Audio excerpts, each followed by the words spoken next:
আল্লাহ আলেম জনতার প্রতিনিধি হয়েছেন এবং তিনি আপনারা জানেন ধর্ম মন্ত্রণালয়ের দায়িত্ব পেয়েছেন।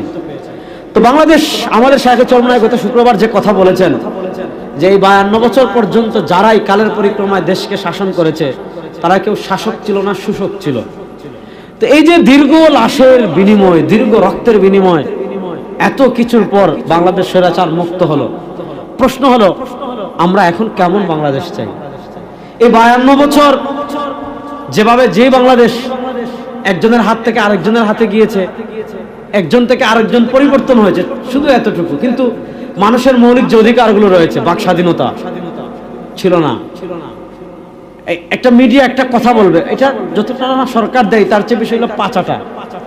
আমাদের সাংবাদিকরা পাচাটা ছিল, যদিও এখন তারা দেখেন মানুষ পোল্ট্রি মারে কিভাবে। এখন মিডিয়ার পোল্ট্রি মারা দেখলে আপনি বুঝতে পারবেন যে কিছু মিডিয়ার, হ্যাঁ অবশ্যই আপনি যেটা আমি বলতে চাচ্ছি, আজকে আমরা কি আগের মতো আমাদের বাক স্বাধীনতা থাকবে না,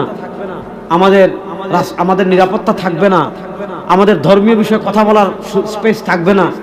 মানুষের মৌলিক একটা চাহিদা হলো যে মানুষ ভালোভাবে জীবনযাপন করতে চায়, দ্রব্যমূল্য কি মানুষের নাগালে থাকবে না, আদালতে গেলে মানুষ কি ন্যায় বিচার পাবে না। আমি আমার চোখে দেখেছি যে একজন আলেম কাঠগড়ায় দাঁড়িয়েছে, তার না উকিলের বক্তব্য শোনা হয়েছে, না যিনি আসামি তার বক্তব্য শোনা হয়েছে, না সাক্ষীর বক্তব্য শোনা হয়েছে, বাস হেফাজতের আসামি বা অমুকের আসামি, কোনো কিছু না, বাস তার 3 দিনের রিমান্ড মঞ্জুর, তার 5 দিনের রিমান্ড মঞ্জুর।